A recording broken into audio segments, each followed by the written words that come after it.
You're still watching Smart Means Business, and we kick off this hour with our business tip of the day.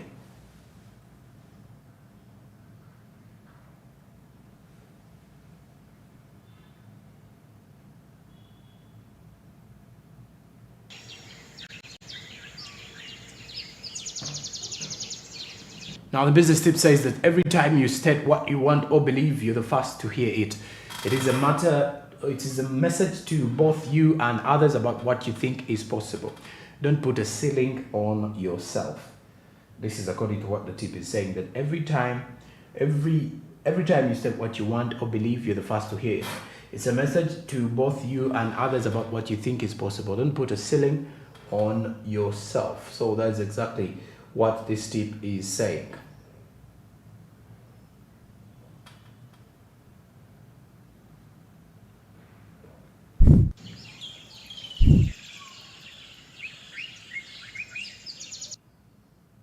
And now off to our business quote from Thomas Edison, who says, "I've not failed. I've just found 10,000 ways that won't work.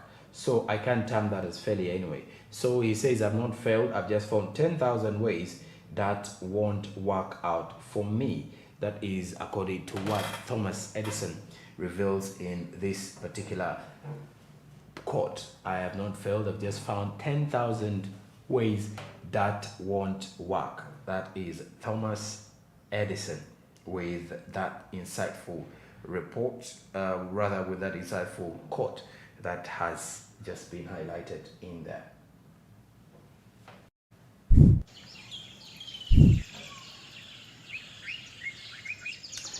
Now, besides that, let's get into the social media trends as they are happening, as they were happening yesterday from Twitter. Besides the Valentine's Day special, another one of the other key discussions were rotating around agriculture and the importance of agriculture, why most of the Ugandans and most of the people in Africa should engage in agriculture. It has been one of the fundamental sectors of Africa's economy, and of course Africa's food basket is one that has steadily been able to secure a lot of progress for the entire continent. Let's have more in our social media trends this morning.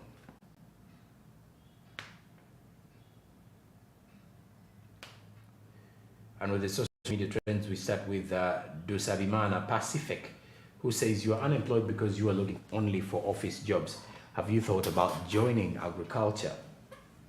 That is a tweet from Dusabimana Pacific at P_Dusabimana.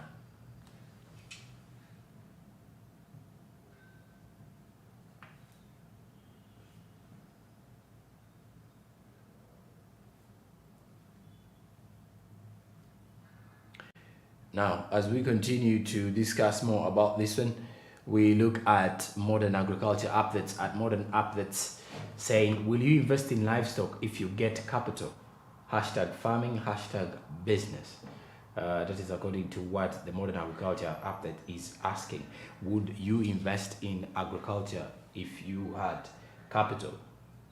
Now, Pro Farmer at ProFarmHa did tweet that life without agriculture would be a mistake.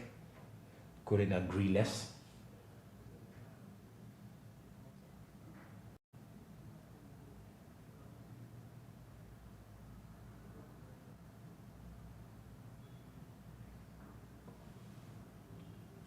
Now, Rehema at Rehema 377-11792 says, "Food processing is a crucial part of agriculture. It makes food more edible, palatable, and safe, and also preserves it so it can be eaten beyond the harvest season."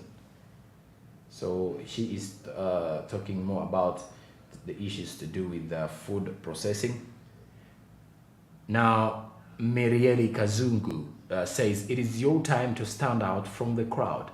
Let's replace myth with facts. We can redefine agriculture."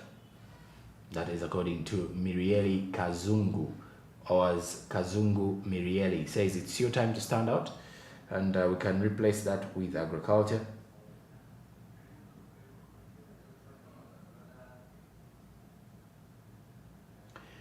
Ambassador Abubakar M. Aden says, "In African schools, English is compulsory while agriculture is optional. That's why we speak good English with no food." let's revisit. That is Ambassador Abubakar M. Aden trying to talk more about how, or about the agriculture and the perspective that we've created in Africa.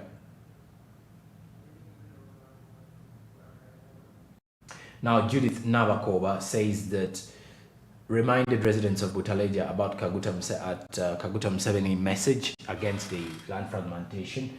And let us focus on commercial agriculture and utilize all the land properly. Close to 1,660 individuals in the area received land titles to strengthen their tenure. Hashtag wealth creation. That was Honorable Judith Navakoba on the 10th of February as she was actually heading to that side of the coin.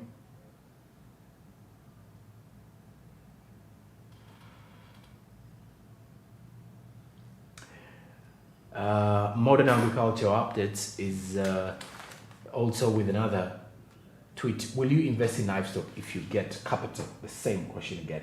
Would you invest in agriculture, or would you invest? I do believe for the people in Barra, they will definitely give us more when it comes to that in regards to the kind of situation to do with investing in livestock, and is pretty much something that is very viable. It's a viable investment. It is worth an investment in the long run. So if you invest in livestock, invest in agriculture, it is something that we should be able to look at. Now, let's talk the Entebbe Expressway as among the other updates coming up this particular morning as well. Now, following issues on the that have so far been raised on the Entebbe Expressway, General Katumba Wamala in this update gives us more of an insight on what is happening and what the Ministry of Works and Transport is going to work upon as some of those particular ones. When you look at some of the latest reports, the Uganda National Roads Authority came up with a statement warning pedestrians using the Entebbe Expressway of imminent danger, and drivers as well. This follows an attack on businessman Edward Ntale, who narrowly escaped his life just a few days ago, and walked along this road to catch up with a colleague who was waiting for him at the Busega Road toll. So he was going to be murdered and robbed clean on the road. And just yesterday still, there was an accident in there on the same expressway. So this is some of the claims on about the expressway are rotating basically and pretty much around, what can I say, rotating pretty much around lack of lights, or especially during the night time at the crucial point of this particular expressway. The only time you get to at least get some lighting is when you're next to the road tolls or to the toll stations on the expressway. That is one in Kajansi, then there's one in Busega, then as you push further and beyond, as you go close to Chitala, that is as you're heading to Umpala, so this is where you can easily find more of the lights, and that is because it is the tolls gate. Then maybe when you reach around Arkwright, that is of course, that is when you get some more of a bit of the light because of the people who are settled there, the settlements in there, for people who are settled around those areas. But this is a call of cautious situations where Ugandans have to be very cautious while using that very road as well. And just recently as well, the Committee on Commissions, Statutory Authorities and State Enterprises, that is COSASE, recommended a special audit of the maintenance of the Kampala-Entebbe Expressway, besides these other cases being reported. So that is just a few weeks back. The tolling operations, according to the chairperson, Joel Senyonyi, had commenced on 8th January 2022 with an average monthly collection of 2.8 billion, from which the maintenance costs are paid, and of course they have to also meet the demand of the other debt that we took to construct this particular highway. It is on record, it's one of the most expensive, it is the most expensive highway in the world, according to what Google will ideally show you. So this is something that we should as well be coping up. But as we steadily continue to look about how Ugandans will be able to at least safely use this road, we have to be very cautious, especially when moving during nighttime. But not only that, the speed at which drivers actually, driving, you need to be very cautious as well when you drive. Remember, it's an expressway, so that means we expect people to rush while using the road. Most of them actually use it as they are heading to the airport. So the level or the speed at which most of the drivers are at is one that needs to be looked at more vividly, and so that to safeguard a life, if I'm to put it in that same way. Now, looking steadily at this particular one, this particular update, whereby according to the Honorable Katumba Amala, there is a need for materials that are not attractive to people who are very expensive, which seem to be very expensive to buy.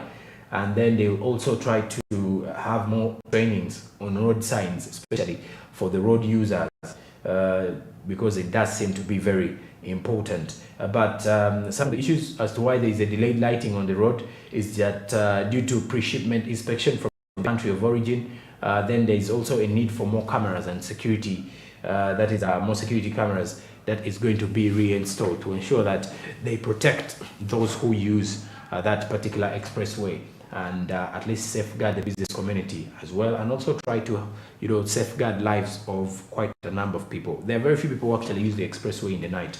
Only those who are actually going to the airport and are trying to big jam, because it doesn't seem to be safe to use, especially during the night time. But we have more of this particular one coming up in this particular update this morning.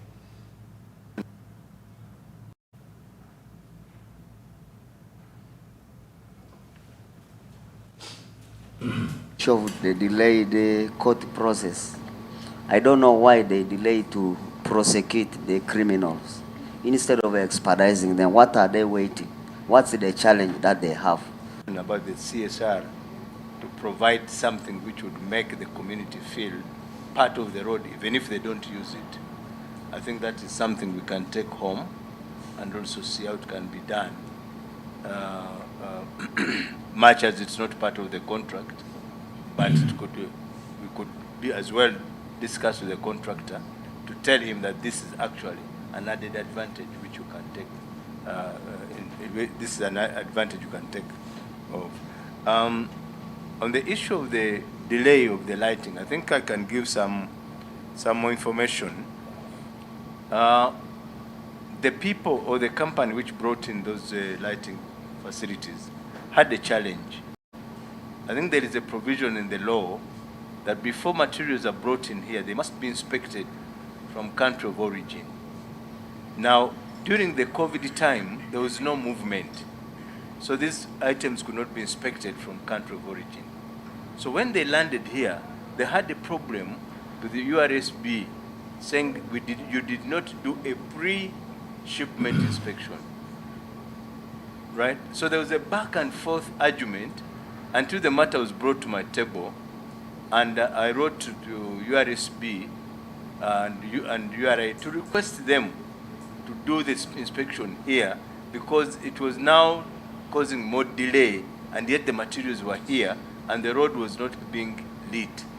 So eventually they overcame some of those challenges and the materials were released to them. But there was that problem of which was not their own making, but was because of the provisions in the law, and they could not actualize the visit during the COVID time, and yet the materials were ready for shipping. So I think there was that issue with which was not of the company's responsibility, but again they had to accost it. Now on the issue of more security, yes, that's why and I will ask the Inspector General of Police if they still need authority to have more patrols, because when I asked them, they said they need only 3 patrols on that road, and those are the ones I authorized to be on the road. If they feel there's still more need for more patrols, because that's security for the public, they would be able to give that window. So I'll have a discussion with the Minister of Internal Affairs, but also specifically with the Inspector General of Police to see what his position is on that one. The cameras on that road are not under UNRA. They're not under our control. These are police items. They're under police. unless if maybe we make demand for more cameras than what is there now to increase on the numbers. That's what we can do, but we leave it to the security gurus to appreciate whether we need more cameras, but we can make a request for more cameras, especially in those areas where we think there are threats to the public. But others, managing of those cameras is a responsibility of the police. We will engage with them, and they are engaging to see whether they can bring. Now, on the issue of the vandalism, as already observed by Honorable Balimwezo, this is a very big problem in the countrywide. You put up a road, you put markings, and before the end of the year, all markings are gone. All those road signs are gone. Examples are there on all the new roads we have done. Even a road like Movende Kakumiro, which has just been commissioned, the furniture is gone. So I think there is need for behavior change in our people. Education, yes, we shall continue educating and sensitizing, but I think maybe there is more we need to do. But I pick your recommendations of looking for materials which are not attractive for use, like what the Americans have used. They may be expensive, but then they may be more durable. But because we can't use any material, because those materials also, the markings and the signs must be of international standard. They must meet the international standard requirement. It's not just any sign. It must be of a specific size. It must be must give the reflection. It must be with a specific word size. So these ones we shall, there is already a study which is being done to look at alternative materials for using on the road signs. I think that study was started. I don't know where it is, but I know it's ongoing. But otherwise, the issue of vandalism is terrible, because you say even on the guardrails we have those reflective lights. People go and remove them and put them on borders. It's a culture which we must be fighting as a country. I think we need to fight it as a culture to get our people to understand the value of those signs on the road. Now, on road usage, I think a lot also, Honorable Sewamala, has to go in the way we train our drivers. Because some of this really, I've seen Nampima, this lady Nampima police, every other day on TV trying to educate people, which is the slow lane, which is the fast lane. But still you find somebody struggling to stay on the fast lane, going at 20 kilometers per hour. And he doesn't even feel ashamed that he's blocking the person who wants to go fast. So no, even if there is there, they don't know. There is also knowing. Because if you overtake, then you come back into the inside lane. But you find somebody insists on being there on that lane. So I think there is a lot in terms of educating, not just about furniture protection, but I think also in the road use and how our drivers use the road. It requires a lot of education and a lot of training. I will stop at that, and I'll leave team to take on more details. Thank you. All right, and of course that is Honorable Katumba Amala trying to as well give more of the reasons as to why sometimes you ask yourself, someone who is moving at a very terrible speed and minding less about the lives of the others. These are as well some of the things that we should be more cautious about on a personal basis. For example, the drivers themselves, as we seek for government to at least give us these particular traffic lights and all these, these particular lights, security lights and cameras on the highway, but we should as well seek to mind the kind of speed rate at which we drive at while using the same road, that is the expressway. But also there is also expectations that maybe there will be some deployment of security a little bit more on the expressway, because it does seem like it is actually more of a robbery sport, and of course most people have lost some lives there. Quite a number of death numbers have been recorded due to the robbery, and of course people who are attacked while they are driving using the Entebbe Express Highway. And that is it for that business particular update. And as we head into the break, I will be getting back with Barija Andrew, who has the latest from entertainment business, as I'll be giving you that sports business. But before that, also remember now that the markets on the Zabu platform are officially opened. They did open at 8:15 a.m. So that means you can easily invest in securities. That includes government bonds with just a minimum of 15,000 Ugandan shillings. All you need to do is use the USSD code *292#, and then kickstart off your investment journey today with Zabu. Sell and of course continue to have continue learning about more of the available products on the platform. Zabu, my money, my future. All Tech East Africa, do something new today. And the markets open at 8:15, closing time is 3:15 p.m. as well. But besides that, remember they are fully closed during the weekends and on public holidays. So the rest of the time you will be able to invest in government bonds and other securities. Zabu, my money, my future. You are watching Smart Means Business. We're going to a commercial break. We shall return with more, including sports business and entertainment business.